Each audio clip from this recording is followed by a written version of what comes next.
It's taken me 15 years to learn these 15 lessons I'm going to share with you as a worship and media arts pastor who didn't do any formal schooling or seminary. You just kind of learn things along the way. And these are core things that I would have told myself when I started at this church 15 years ago. Number one, family is your first ministry, and ministry is your second family. If I succeed in ministry here at my church, but I fail my family, my 3 kids, my wife, and I don't lead them well, then I have failed. Family is my first ministry. That's who God has put in my life as their dad, as their husband, to lead and lead as best as I can. And it's really easy to get those out of order, especially when we're doing good work for the Lord, serving in the local church. But scripture, like in Timothy, it tells us overseers, we have to manage our families. And on the flip side of that, remember, ministry is your second family. If you're serving in the local church, man, embrace the people there. No one will be there for you like your church will be there for you in the times of struggle and times of hardship. I can just recount so many times where people have showed up on our doorsteps, fellow coworkers and small group leaders, when we have gone through something. And they are our second family. You spend so many hours of your life, if you're on staff, at the church building, but make sure that you're actually connecting with the people of your church and allow them to be your second family. Number 2, character over charisma. Charisma will only carry you so far. And I have seen so many people and friends fall because they got those things out of order. If you have great character, you may not have as big of public platform, but the impact that you're going to have for Christ is going to be exponentially greater than if you have this great charisma and you have great on-stage presence and you keep promoting and going to these bigger churches and conferences and all these things, but then your true character gets found out. We've seen it over and over again that you're actually hurting the cause of Christ and the church's efforts.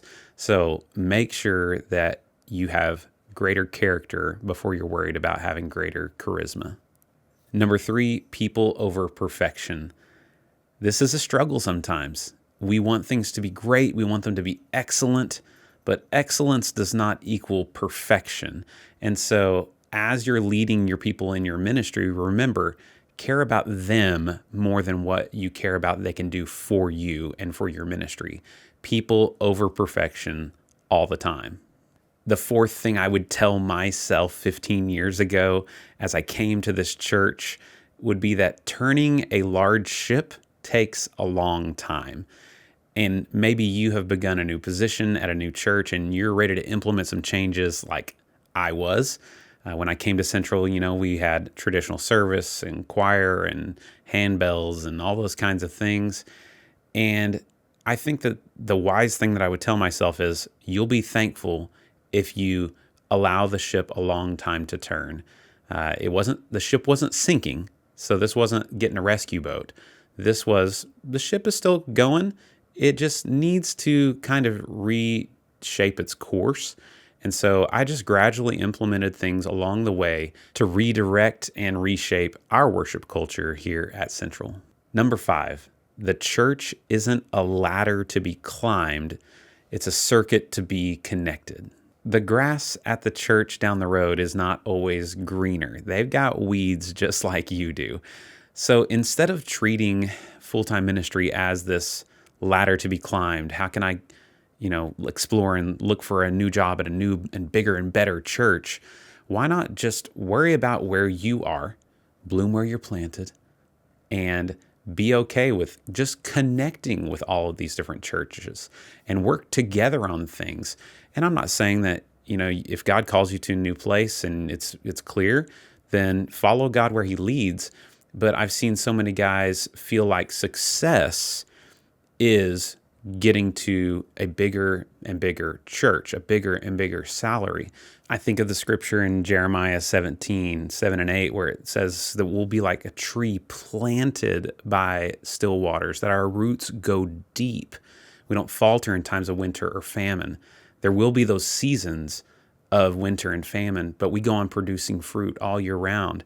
And so maybe the reason you haven't seen fruit yet, or you can't find that contentment in ministry, is that you haven't planted roots deep anywhere yet.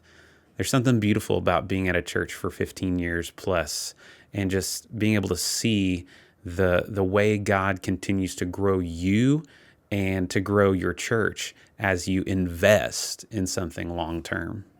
Number 6, take calculated risks. You're never going to move towards your goal if you don't change anything. You're just going to keep staying on the same course. But you want to take calculated risks and, develop social capital with people before you just go changing everything. And some of the strategic things that we have done as a church have come after many, many months of prayer and even investigation and understanding how that change might affect things, whether that's changing the bylaws, changing the way we do worship services, many, many different things. And so you have to take some risks, but take calculated risks and seek wise counsel.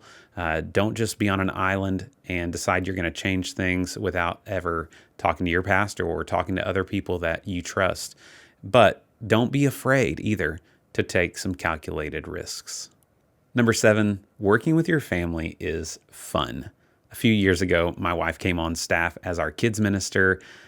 Even just this week, my son started as part of our maintenance crew here at the church. He's 16. All of my family serves on my teams. My dad plays the drums. My mom plays the piano and keys. My kids are running cameras and lights and ProPresenter. And it's just fun. It just brings me joy. And so if you get that opportunity to include your family alongside your work, man, do it and go for it. Sometimes I think we hesitate to do that because we don't want our kids to just become burnout with being here at the church all the time. Same thing with our spouse. But what I've found is that whenever you're doing things together, you have that camaraderie, you have that common goal, and working together is so much fun. So if you get the chance, I highly encourage you to spend time with your family, working alongside them in the church. Number 8, technology is a tool, so you don't have to be one. Guys, take a deep breath and stop being a tool. Stop being a jerk to people, especially when things go wrong. Because inevitably, Sunday after Sunday, with all the different things we have going on, all the different systems, things are going to break. Things are going to go wrong. So take a deep breath. It's probably just unplugged or needs to be turned off and on again. I'll never forget at one of our Christmas spectaculars, it was an hour before showtime, and we've been working on this thing since July, and all of a sudden, our projector wouldn't come on, and it's up in the ceiling. We don't have a lift. So an hour to go, I thought, okay, it could be these different things in the signal chain. So we got the big ladder out, and everybody is freaking out. I mean, these people are just worried sick, and I just kept my calm because it's it doesn't help anything for me to freak out about it. I need to be able to think clearly. So logically, going down the signal chain, we figured out it was this power adapter into the Blackmagic Design HDMI to SDI converter up in the ceiling.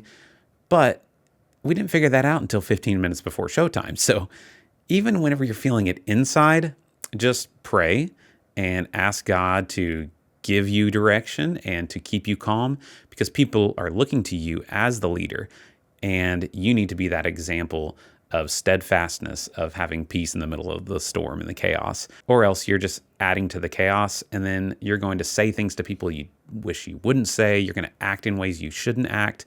So show lots of grace and don't be a tool. Number 9 is a lesson I wish I would have learned a lot earlier, and that's this. Find a trusted group of people that you can be real with. It's a weird thing when you work at a church to be in a small group or be in an accountability group, because you need to be able to be real and have people hold you accountable to the things that you're struggling with in life. But then also, you sometimes feel this need to keep a facade up as a minister that you've got it all together. And so for me, that's a benefit of being here for this long, is I've developed those real friendships with people that aren't on staff, that I can sit down with every week, that we can study the Word of God together, and then we can hold each other accountable to the things that we're struggling with. So if that's not something you have yet, go and find that, seek that out, find other people that are maybe fellow ministers in your town, or just that circle of trusted friends that you can have to help keep you accountable, to sharpen you like iron sharpens iron. Number 10, the platform is an altar and not a stage. And when we stand on it, we get to offer a sacrifice of praise. It's an offering that we get to give when we lead worship. So everything that we do on the stage, on the platform, I want to consider as an offering, that it's an altar for us to give something to God. And I think whenever we look at it through that lens, it helps reshape what we're planning to do Sunday in and Sunday out. So every Sunday that you come to church, ask God to receive your offering and just humble yourselves to give it to God right there on the altar. So remember, where we stand is not a platform for us. It's an altar for us to give something to God. Number 11, be curious. Man, when you're walking around church, when you're interacting with your team, ask people questions. Nothing drives me more crazy than when you sit down to have a conversation with somebody new or somebody old, even family members, and they literally ask you 0 questions about yourself. They just talk about themselves all the time. Be curious. Man, people are awesome. And you never know the things you'll learn from people until you start asking about their life, what they do. And what's cool is when you're curious, God begins to connect the dots, I feel like, for how you can integrate them even more into your ministry by understanding more of like where God has gifted them. So be curious that way, just with people, but also be curious and never stop learning. As I've done this YouTube channel, that's forced me to constantly be a learner and be figuring out new ways to do things. God is a creative God, and so we should be curiously creative as well. So never stop being curious, never stop learning. Number 12, have fun. Man, we spend a lot of time here at the church if you're in full-time ministry, and I would not be here if this place was not a fun place to work. You know, we are having putt-putt contests and filming silly videos and just living life together, really. And if it's not a fun atmosphere, if you're not bringing some of that fun to your time as a full-time minister, then yeah, it's going to be kind of miserable. One of our key values as a staff is that we take the gospel seriously, but not ourselves. And that definitely rings true. If you can't laugh, and if you can't laugh at yourself, you're not going to last long in ministry. So have fun. Number 13, public leadership is fueled by private worship.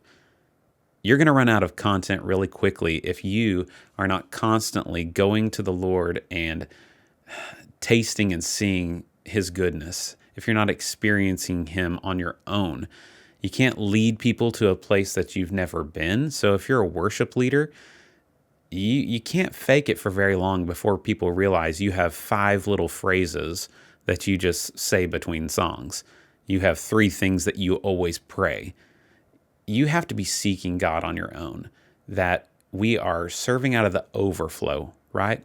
That God is filling us up and then we're pouring that out. And it's just this constant rhythm, right? I love the idea of breathing in His grace and breathing out His praise, as Matt Redman says. And so your public leadership is fueled by your private devotion, your private worship. Number 14, work is not your leisure. This was a tough lesson I had to learn after year 10 of being here at Central, blessed with a 2-month sabbatical. And as part of that sabbatical, I went to other churches and other places and just kind of unplugged, which was really tough. And part of that also was that they required us to do some Christian counseling, which I'd never done. And my counselor, he said, well, what do you do to relax? What do you do to have fun? And I was like, well, I mean, to relax, I usually just go on a run, walk around the neighborhood, go work out, things like that. You know, that's how I kind of unwind the best.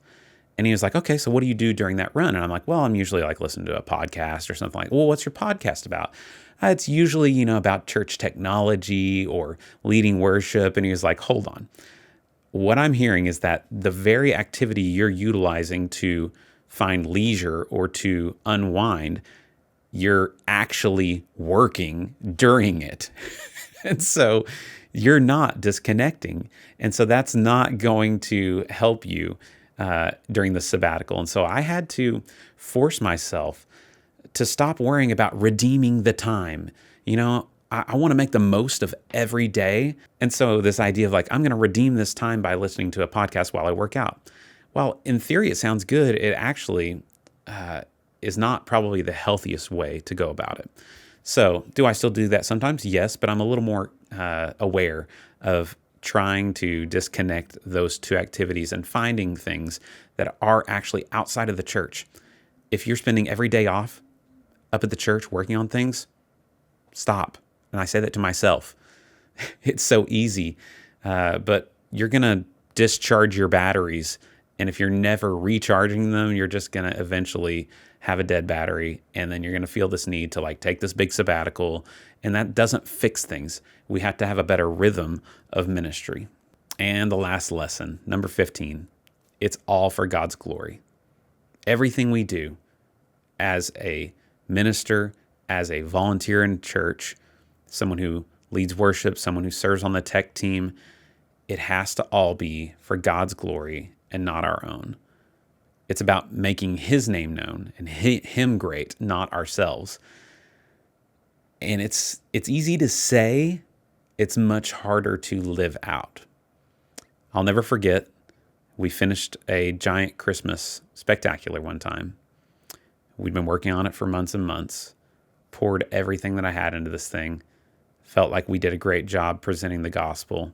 The spectacular ended, and this man came up to me right after the last song, and we approached each other there on the front steps, and he didn't introduce himself or anything. He just came up and he said, hey, do you know why Moses never got into the promised land? And I was just really taken aback. I was like, whoa, what? We just finished, like this Christmas thing. Who's this guy? And I was like, I'm sorry. And he's like, you know why Moses didn't enter the promised land, right? It's because he struck that rock and he stole God's glory. Tonight, you stole God's glory. And I want you to think about that. And it just floored me. It floored me because we had tried to do so many things to really shine the light on Jesus throughout that whole Christmas spectacular. But the way He received it, whether it was the way we did production, the way we sang songs, or the instrumentation, to Him, it came across as me stealing God's glory.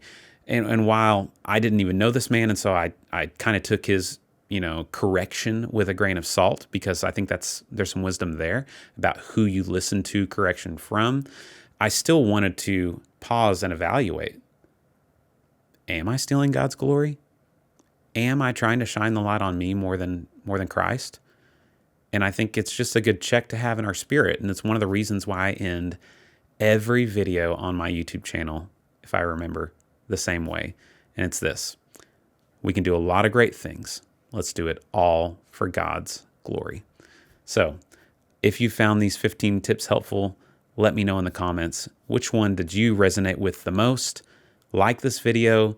And if you've got any wisdom of your own that you want to share, drop that in the comments as well. Oh, and a bonus, go ahead and invest in that Roth IRA if you're 20 years old. Don't wait until you're 40. All right, you guys have a good one. We'll see you in the next video.